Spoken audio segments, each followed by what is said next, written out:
பெந்தகோஸ்தே பேரொளி செப்டம்பர் மாத இதழில் 2ஆம் செய்தி. மாதந்தோறும் இந்த ஒலி இதழை கேட்க சப்ஸ்கிரைப் செய்து பெல் பட்டனை அழுத்திக் கொள்ளவும்.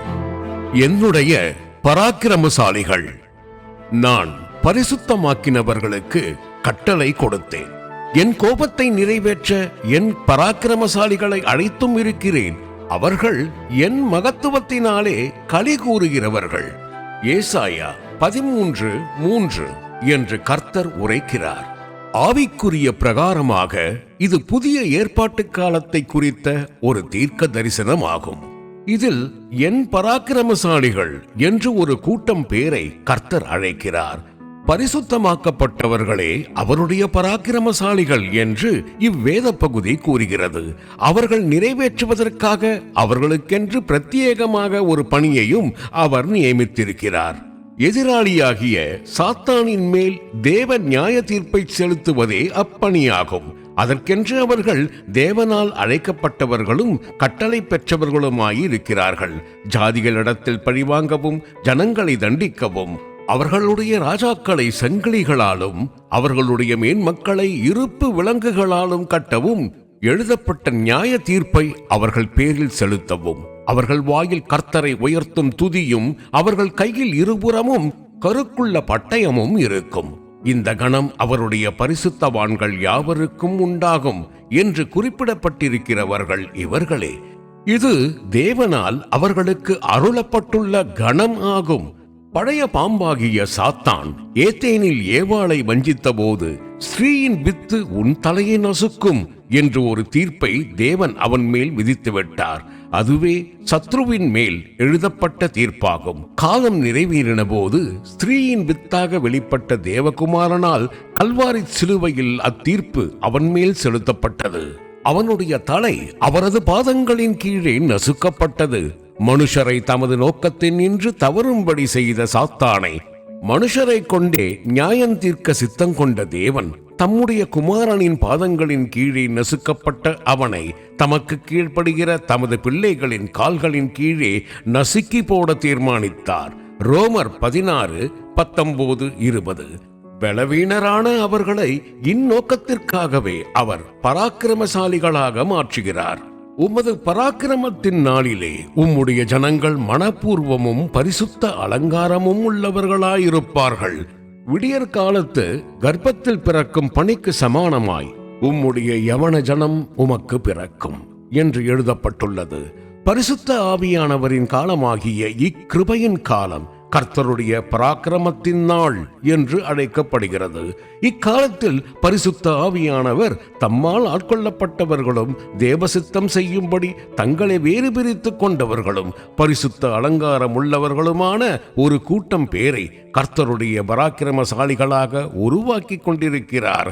இவர்கள் விடியற்காலத்து பணியானது யாதொரு அசுசியும் இன்றி தூய்மையாக இருப்பது போல களங்கமும் மாசும் அற்ற துப்புரவானதொரு ஜீவியத்தையே தங்கள் குறியாக கொண்டு கிறிஸ்துவின் பூரணத்தை அடைந்து கொள்ளும்படி ஆசையாய் தொடருகிறவர்கள் தங்கள் நினைவுகள், எழுச்சிகள், வார்த்தைகள், நடக்கைகள், செயல்கள் போன்ற அனைத்திலும் தாங்கள் பரிசுத்தம் உள்ளவர்களாய் இருக்க வேண்டும் என்ற வைராக்கிய வாஞ்சை உள்ளவர்கள்.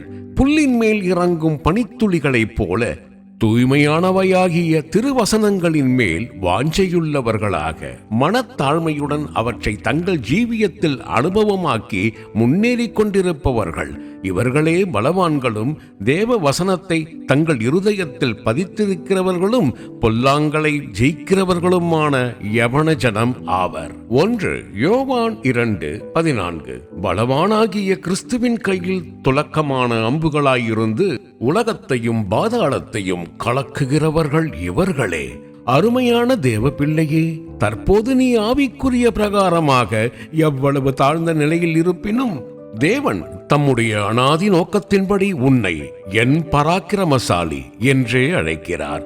கோழையாயிருந்த கிதியோனை அவர் பராக்கிரமசாலியே என்று அழைத்து அவனை தம்முடைய பராக்கிரமசாலியாகவே மாற்றி அவனை கொண்டு கடற்கரை மணல் அத்தனையான திரள் கூட்டமான சத்துருக்களின் சேனையை கலங்கடித்தார் என்றோ. கர்த்தருடைய ஆவியானவர் அவன் மேல் இறங்கின போது அவன் அவரால் செயல்படுத்தப்பட்டான். தேவனாலே அவன் பராக்கிரமம் செய்தான். நீ உன் கடந்த காலத்தின் தோல்விகளை எண்ணி மனந்தளர்ந்திருப்பது என்ன? நீ உன் தூசியை உதறிவிட்டு எழுந்திரு. உன்னை குறித்த தேவ நோக்கம் மகா உன்னதமானது. அதில் நீ பொருந்தும்படி நீ இருக்கிற வண்ணமாகவே உன்னை தேவனுடைய கரங்களில் அர்ப்பணிப்பாயாக. எவரையும் பலப்படுத்த அவரது கரத்தினால் ஆகும். நான் சிறு பிள்ளையாயிருக்கிறேன் என்று கூறிக்கொண்டிருந்த எரேமியாவை தேவன் தமது கரத்தில் தண்டாயுதமும் ஆஸ்திரியாயுதமும் ஆக்கி, நான் உன்னை கொண்டு ஜாதிகளை நொறுக்குவேன், உன்னை கொண்டு ராஜ்யங்களை அழிப்பேன் என்று உரைத்தார் என்றோ. ஆம், அவர் சகலமும் செய்ய வல்லவர். அவர் செய்ய நினைத்தது தடைபடாது. சிறு பிள்ளை போல் நீ உன்னை தாழ்த்துவாயாகில் அவர் உன்னை தமது கரத்தில் வல்லமை உள்ள ஆயுதமாக்கி தமக்குள் மகிழ்ந்து கெம்பீரிக்கச் செய்வார். ஏசாயா 29, 19, 20, 60, 22. மோசேயின் பணிவிடைக்காரனும் ஆசரிப்பு கூடாரத்தை விட்டு நீங்காதவனுமாக இருந்த யோசுவாவை கர்த்தர் தமது பராக்கிரமசாலியாக மாற்றினார் என்றோ. கர்த்தர் அவனோடு இருந்ததினால் கானானின் 7 பலத்த ஜாதிகளும் 31 ராஜாக்களும் அவனுக்கு முன்பாக நிற்க முடியவில்லை. யோசுவா 1, 5, 11, 20. கர்த்தர் உன்னோடு இருப்பதே உன் ஜெயத்தின் ரகசியமாகும். இஸ்ரவேலரின் முழு தேசமும் ராஜாவாகிய ஆகாபின் மனைவியாயிருந்த ஏசேபேலுக்கு அஞ்சி நடுங்கிக் கொண்டிருந்த காலகட்டத்தில் ஆகாபின் குடும்பத்தை வேறறுக்கும்படியாக அதே தேசத்தில் யெகூ என்பவனை தேவன் எழும்பச் செய்து அவனை தமது பராக்கிரமசாலியாக்கினார் என்றோ. அவன் அபிஷேகம் பண்ணப்பட்ட நாள் முதல் கர்த்தருக்கான பக்தி வைராக்கியம் அவனுக்குள் பற்றி எரிந்து கொண்டிருந்தது. ஏசேபேலின் பில்லி சூனியங்களுக்கும் வேசித்தனங்களுக்கும் எதிராக அவன் சவால் விடுக்கிறான். கர்த்தருக்கு விரோதமாய் இருந்த 2 ராஜாக்களை ஒரே நாளில் நிர்மூலமாக்குகிறான். ஏசேபேலை மேல் வீட்டில் இருந்து கீழே தள்ள பண்ணி அவளை மிதித்து போடுகிறான். ஆகாபின் பிள்ளைகளை வளர்த்து வந்த மூப்பரை நடுக்கம் பிடிக்கிறது.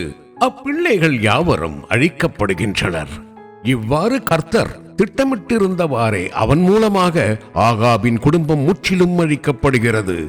தேவ பிள்ளையே, இக்கடைசி நாட்களில் உலகத்தில், ஏன் சபையிலும் கூட கிரியை செய்கிற வேசித்தனத்தின் ஆவியின் மேல் உன்னை கொண்டு தமது நியாய தீர்ப்பை செலுத்தும்படி தேவன் திட்டமிட்டிருக்கிறார். உன் தனிப்பட்ட ஜீவியத்தில் நீ பரிசுத்தத்திற்கான வைராக்கியம் உள்ளவனாக கர்த்தருக்கென்று உன்னை வேறு பிரித்துக் கொள்வாயாகில் கர்த்தரின் வைராக்கியம் உன் மூலமாக தன் வேலையை செய்து முடிக்கும். பெர்சிய ராஜாவின் அரண்மனை வாசற்காவலரில் ஒருவனாயிருந்த யூதனான மொர்தெகாயை தேவன் பராக்கிரமசாலியாக மாற்றி அவனை கொண்டே தமது ஜனங்களுக்கு மாபெரும் ரட்சிப்பை கட்டளையிட்டார் என்றோ. அவன்தான் அறிந்திருந்த சத்தியத்திற்காக வைராக்கியமாக நின்றதினால் 50 முழு உயரமான தூக்குமரம் ஒன்று அவனுக்காக சத்ருவினால் ஆயத்தமாக்கப்பட்டிருந்தது. அவனுடைய குலமாகிய யூத குலத்தாருக்கும் அழிவு நிர்ணயிக்கப்பட்டிருந்தது. ஆனால் அவனுக்காக உண்டாக்கப்பட்டிருந்த தூக்கு மரத்தில் அச்சத்துருவே தூக்கு போடப்பட்டான். அத்தேசத்தின் மன்னனாலும் கூட மாற்றப்பட முடியாததாய் இருந்த ராஜ கட்டளையானது அந்த ஏழை மனிதனின் நிமித்தமாகவும் அவனை கொண்டும் யூதருக்கு சாதகமாக திருப்பப்பட்டது. அவனால் உண்டான பயங்கரம் தேசமெங்கும் இருந்த யூதருடைய சத்துருக்களை பிடித்தது. எஸ்தர் 9:3. எந்த சூழ்நிலையிலும் நீ கர்த்தரின் பட்சத்தில் நிற்பாயாகில் சத்ரு உனக்கு முன்பாக தாழ்ந்து போவது நிச்சயம். கர்த்தர் அருளும் ஜெயத்தை நீ கொண்டாடுவாய். தேவ பிள்ளையே, கர்த்தர் மனத்தாழ்மையும் மன தூய்மையும் உள்ளவர்களான தமது பராக்கிரமசாலிகளை கொண்டு தமது நாமத்தின் மகிமைக்காக அசாதாரணமானவைகளையும் அசாத்தியமானவைகளையும் செய்யும் வேளை வந்தது. அவரது திருவுள சித்தத்திற்கு நீ உன்னை அர்ப்பணிப்பாயாகில் அவர் பயங்கரமான பராக்கிரமசாலியாக உன்னோடு இருப்பார். அவராலே நீ பராக்கிரமம் செய்வாய்.